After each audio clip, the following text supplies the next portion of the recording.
Nothing beats us all sitting down to my burgers with bacon jam. The kids love them, and they're a big hit with the grown-ups too.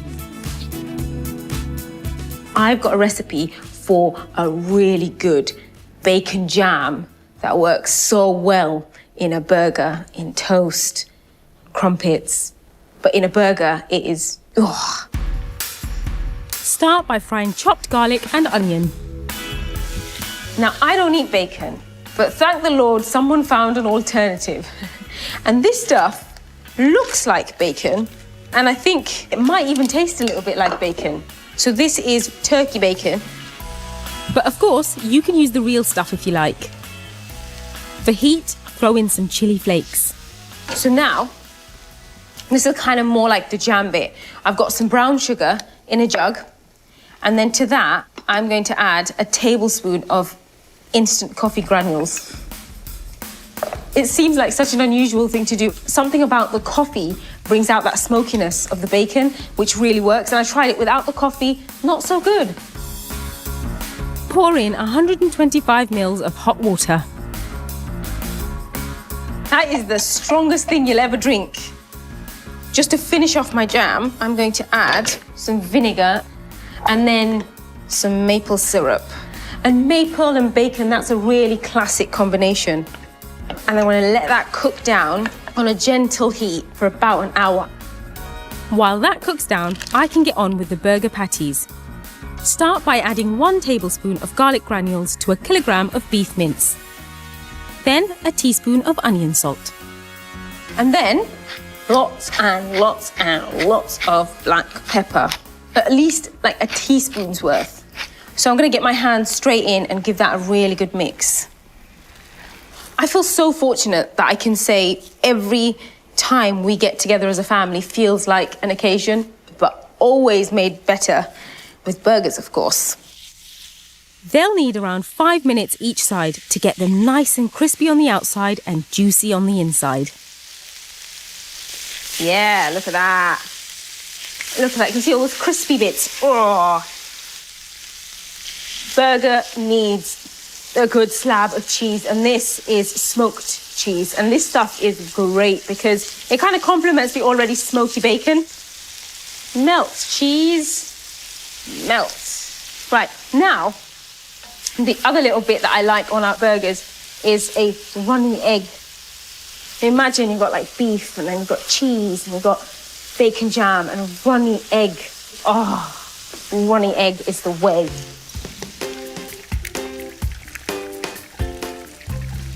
So my patty, beef patty with my cheese. Woohoo!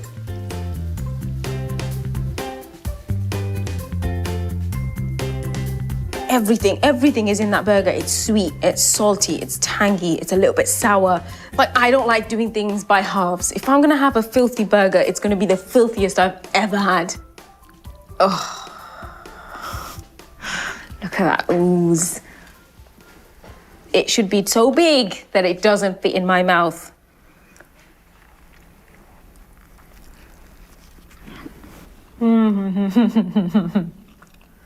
When I make a burger and my family taste it, I want them to say, oh, you know what?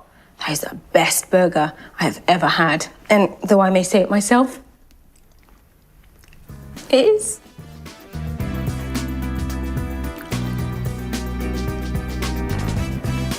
Juicy burgers, tangy turkey bacon jam, and a fried egg. There is nothing better for a family get-together.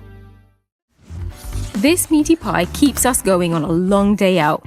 It has a traditional samosa filling packed into a delicious hot watercress pastry.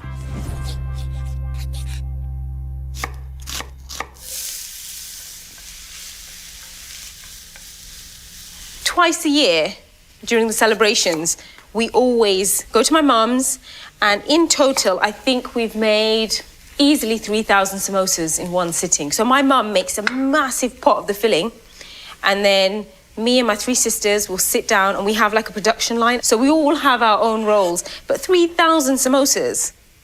Makes more sense just to make one big pie. Add garlic granules, ground ginger, cumin seeds, and chili flakes for warmth. Just keep stirring it around. The drier this is, the more it kind of cooks out, the more flavorful it's becoming. Until, of course, it starts to burn. Add lamb mince to the onions. Once the mince is browned, chuck in the potatoes. I'm going to turn the heat right down. It doesn't take long, but you've got to kind of trust that in enough steam and enough heat, the potatoes will cook.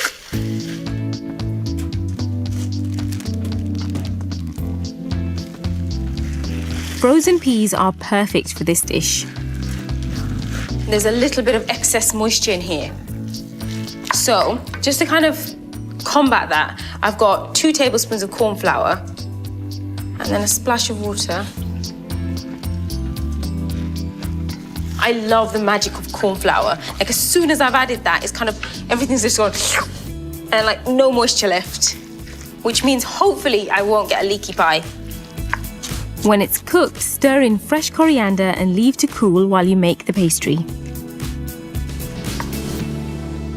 So my samosa filling is traditional, whereas my pastry is the bit where it's not traditional anymore. Traditional in a picnic pork pie, but not in a samosa for a picnic samosa pie.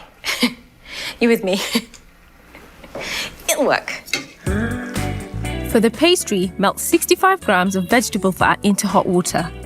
Mix 265 grams of plain flour and 55 grams of bread flour with salt and turmeric. Then mix the wet and dry ingredients. Look at the colour of that dough.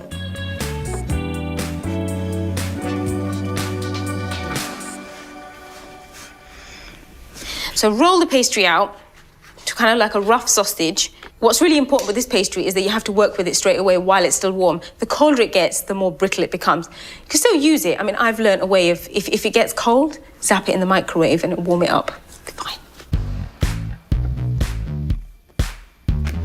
So I'm rolling out enough so it just goes up the side, so halfway up the tin. Use the rest of the pastry to make the lid. So now, time to fill this pie.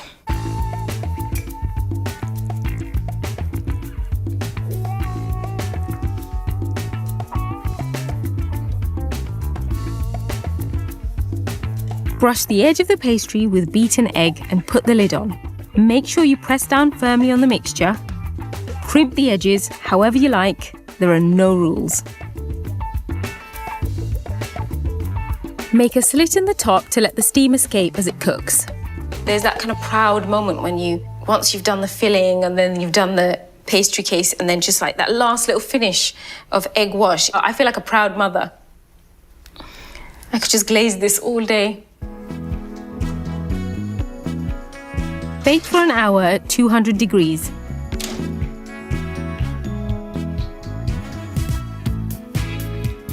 So that's completely cold. And this is where having the loose bottom tin makes it very easy. It should just slide off. Look at that. Look at that. How can you not be proud? That's like a proper pie. And this is the kind of pie that says, I love you. I know 3,000 samosas says, I love you, Mum. But this pie says, I love you. And this is going to make any picnic turn into a bit of a banquet. A samosa pie, something to look forward to in the picnic hamper.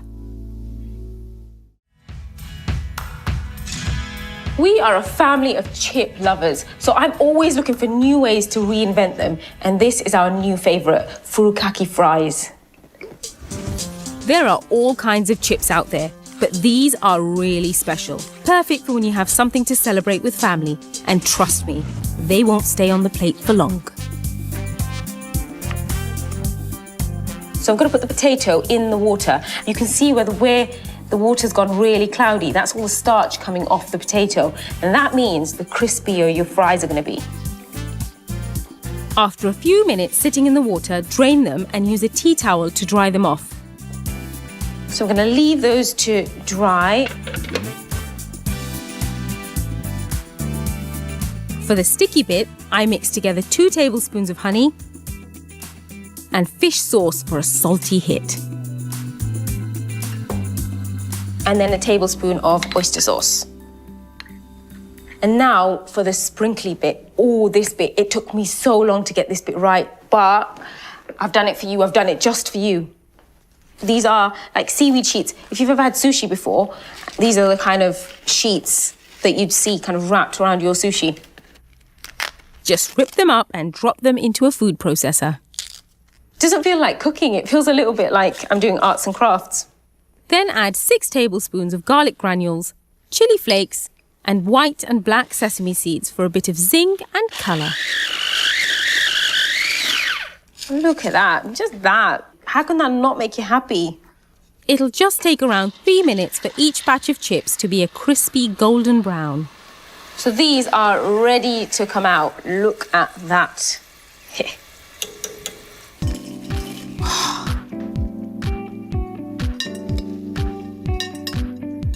Still crispy, yum. And then the seasoning. Just sprinkle that all over the top. I only have to say the word furikake in my house and the kids are like, onto my bowl. Oh no, look, there's some on the board. I can't possibly go back. Oh my God.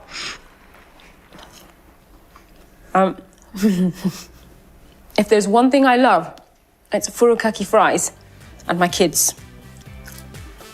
And in that order. Invite your family over, make up a load of these, and I promise you, they are never going to leave. Biryani is a rice-based dish full of wonderful Indian spices.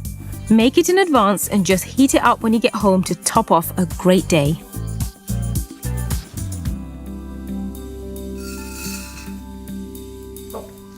Now I'm adding more water than I need because what I want to do is create lots of room for the rice to, as it bubbles up, to move around in. Not enough water and not enough room to move is like a cardinal sin with rice making. Add a cinnamon stick and a good sprinkle of saffron.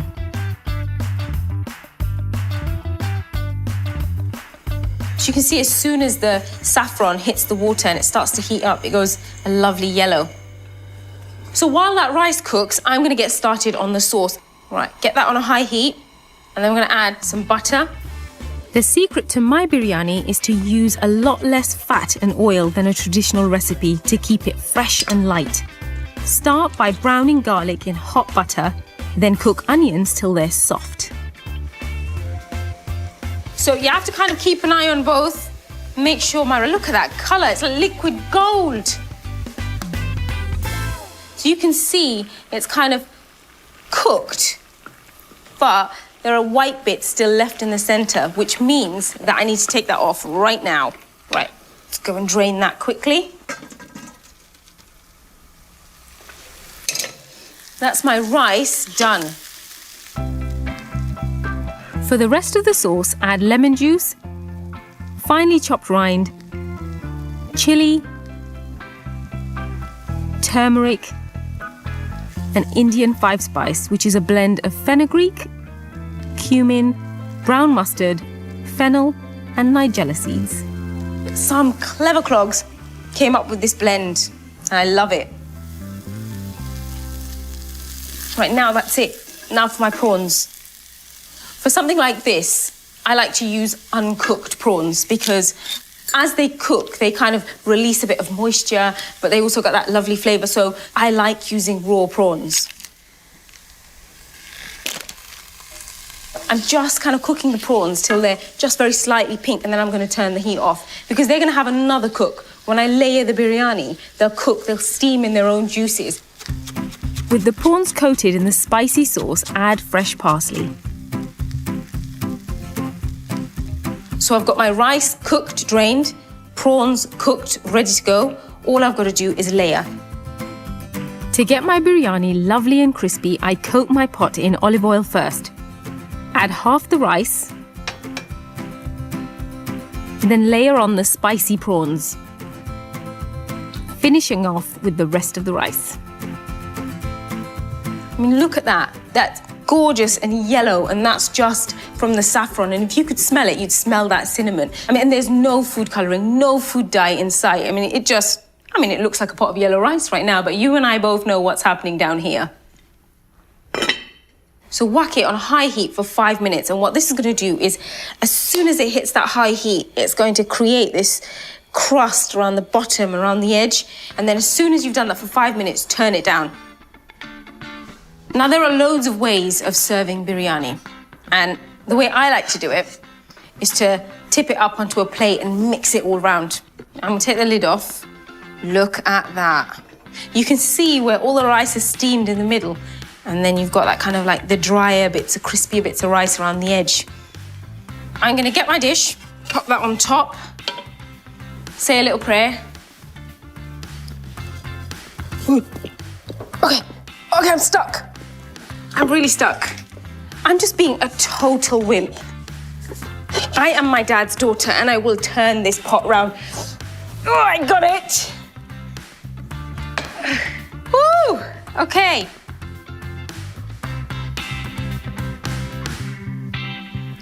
Get every last grain out, because they're the best bits.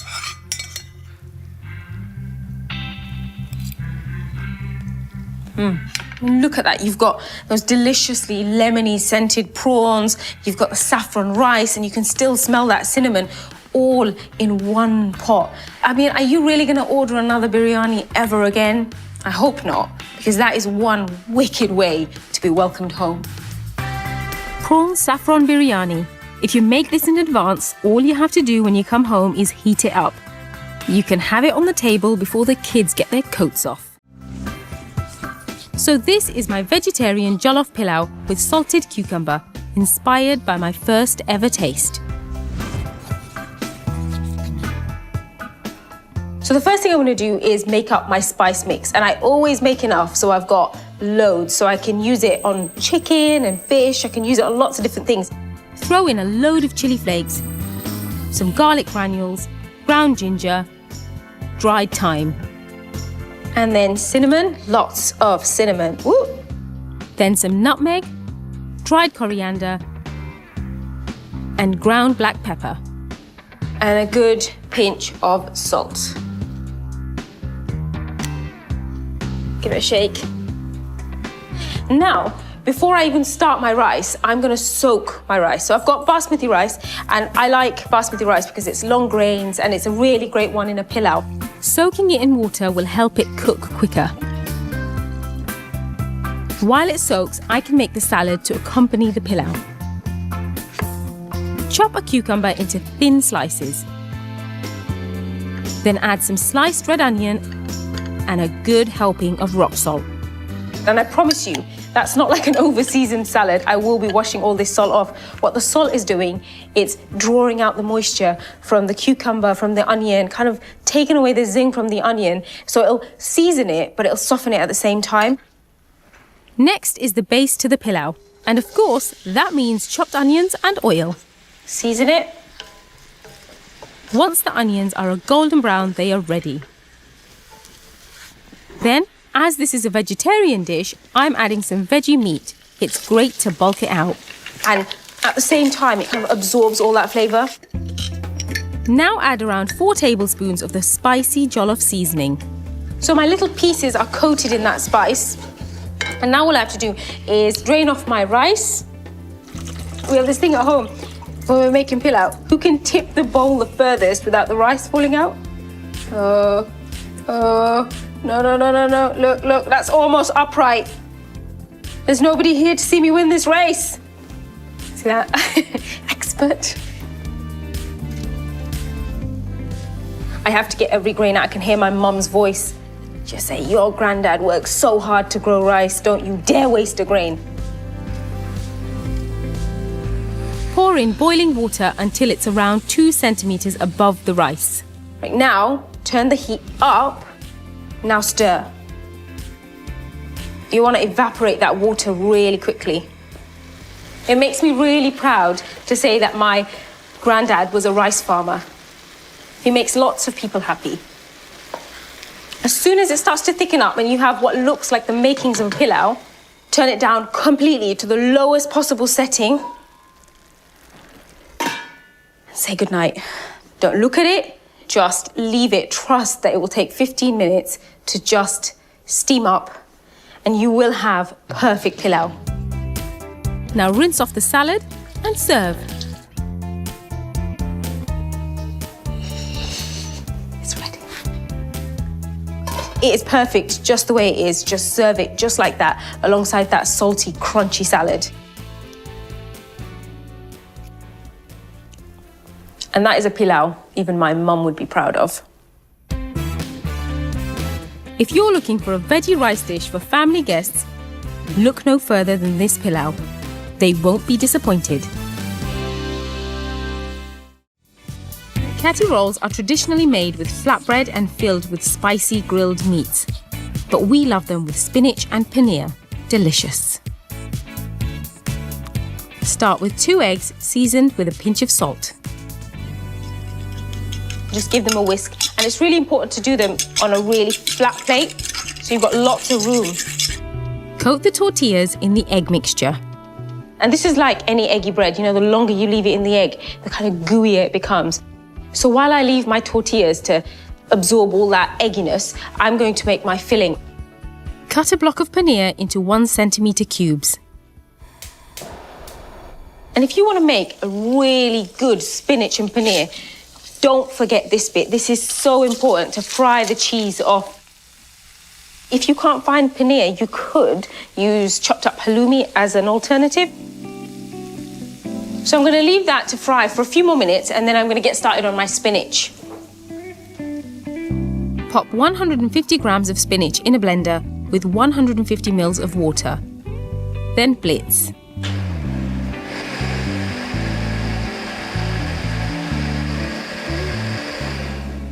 That's it. So I'm just going to put them on a plate to drain. Turn the heat down and add 4 cloves of finely chopped garlic.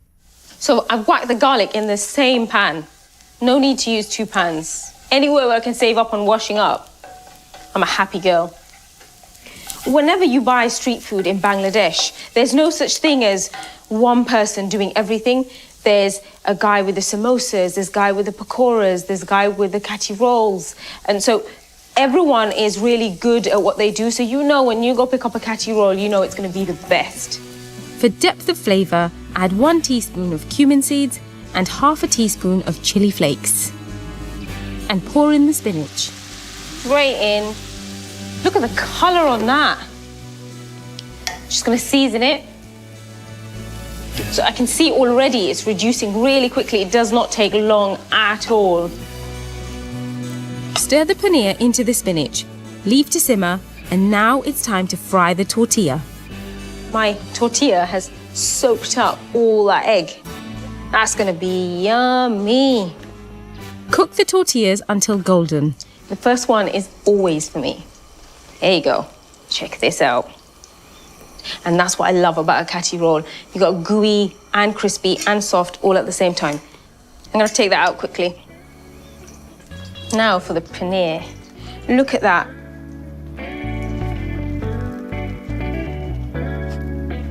You're going to eat these while they're really hot.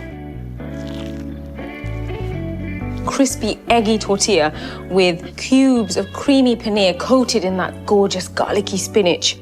You see, fast food can also be a bit of a treat. Spinach and paneer kati rolls. Simple, delicious, and a treat any time of day. The one thing that drags my lot out of bed on a Saturday morning is a cooked breakfast, and this smoky spinach shakshuka does the trick. Shakshuka is a traditional Middle Eastern breakfast that literally means a mixture. It's packed with flavour and my one is dead simple. It all starts with chopped garlic and oil. So cooking up the garlic till it's just kind of a light brown. And I'm going to add some spring onion. Season and add a spoonful of tomato puree. It's got a rich, deep, concentrated flavour of tomato that you don't get with just tomatoes alone. My dad used to collect these and then dry them up and then scare us and say, look, there's a spider in my hand. My kids are at the age where they're still waking up at 6 o'clock in the morning. So, I mean, ideally, I'd love it if they slept in a little bit longer, but our weekends start very early and end very late. So they need feeding all the time. So that is perfect. It's cooked down. You can see all the tomatoes are kind of like all mushy. That only takes a few minutes. And now I'm gonna add my spices. I've got my smoked paprika. I love this stuff. Oh my goodness, I put this in everything. And then I'm gonna add some cumin seeds. And now I'm gonna add my spinach. So just be careful because they have a tendency of kind of going everywhere. A bit, right, so. See what I mean? There you go, look. Spinach seems to want to always go rogue. It never stays put. Saturday mornings is the only time in the entire week where we just get to just sit and we can relax and we can just kind of enjoy being a family. Right now, this is when the kids come running in and they'll say they want to crack the eggs in, but not today. I'm going to leave the fun bit for me.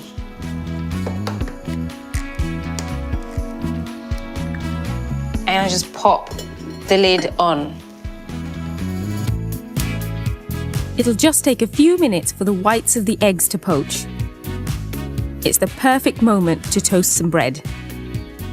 And this is a great way to do toast on a griddle. Ow, burn your fingers.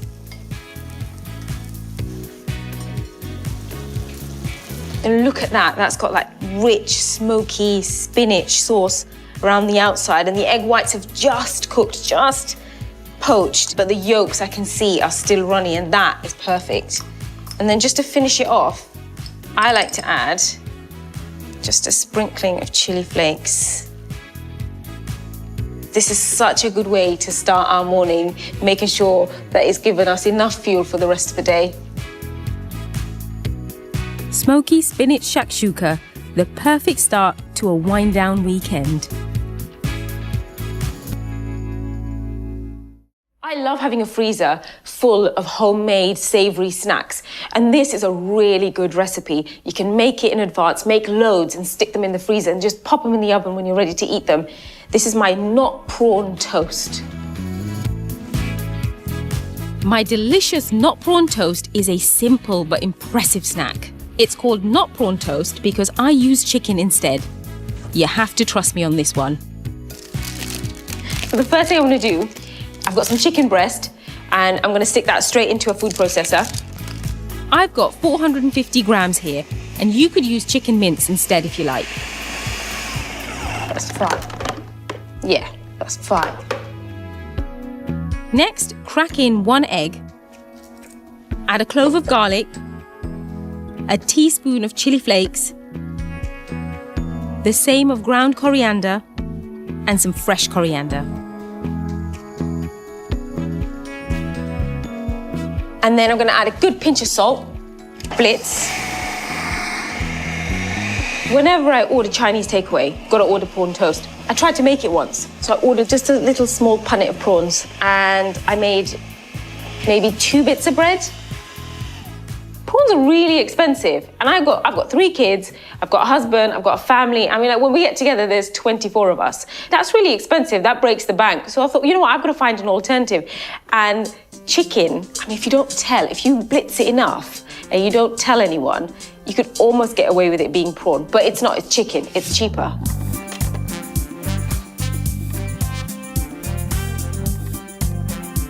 So I'm using white sliced bread. No other bread will do. The best thing about using chicken is that I can be generous. When I was making it with the prawn, I was being so stingy. Spread the chicken mixture out evenly and right to the edges. Growing up, whenever we had a cup of tea, it was always with a samosa or something savoury anyway and hot. So this just kind of sits alongside in the freezer with all my samosas and my pakoras. So if you ever turn up at my house, you might get prawn toast with tea. And this is the bit that makes it homemade. Normally when you buy prawn toast, it's got white sesame seeds on top. But I'm doing a mixture of white sesame seeds and black sesame seeds because it just looks so cool. Take each slice and drop it into the sesame seeds, making sure you get a good covering all over the chicken. Perfect. Look at that. So I want to fry these really quickly, but I don't want to burn the seed, so I've got to be a little bit careful with the oil. And they go sesame seed side down.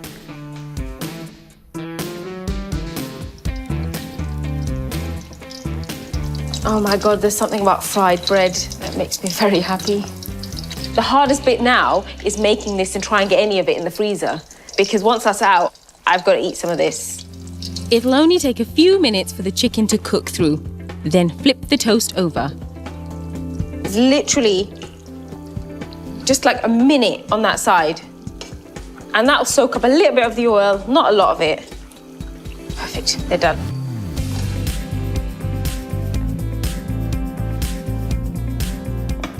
The best thing about these, especially when you make them at home, is that there's no waiting around for a Chinese takeaway. You get to eat them straight out of the frying pan.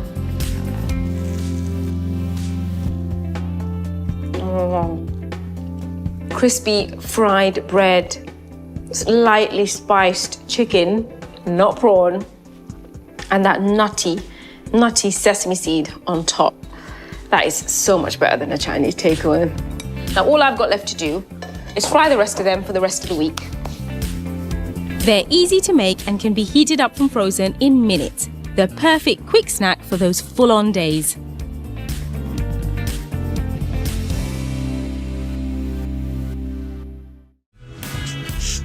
Chaat is a popular street snack in Bangladesh.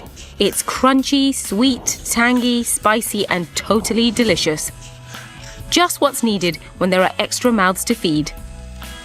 When I used to go on our trips to Bangladesh every year, we used to spend afternoons kind of walking from one vendor to the next, tasting it. I used to challenge my mum and say I could eat it spicier than her. She would always win because she can eat really, really spicy chaat. So this is my way of making chaat that I love so much. It's not quite Bangladesh, but it's not far off. It's pretty good. My chaat has two sauces. For an easy mint sauce, mix 200 grams of mayonnaise, 1 teaspoon of garlic powder, and the same of dried mint. Now there's no way I can put the top on that and squeeze that mayonnaise out with a little bit of a fight. What I want is a sauce that I can squeeze out so it's a little bit runny. So I'm gonna add a bit of milk. That sounds about right. You know you've all squeezed some sauce out of a bottle. You know what you're looking for. The tamarind sauce is even easier. Mix together 200 grams of tomato sauce and 4 teaspoons of tamarind paste. And now for the extra bits to throw into the bag. I have never had a chaat where there is no onion. Always onion.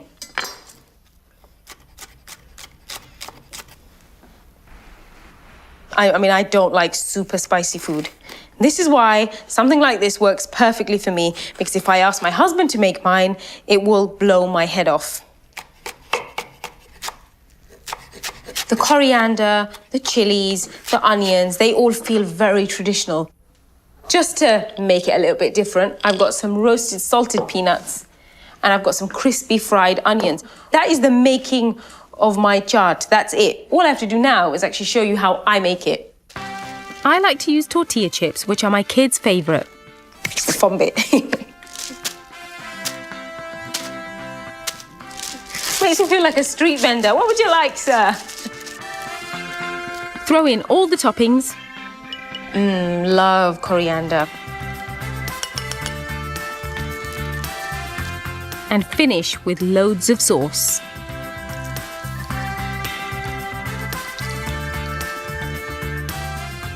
And you need a fork for this.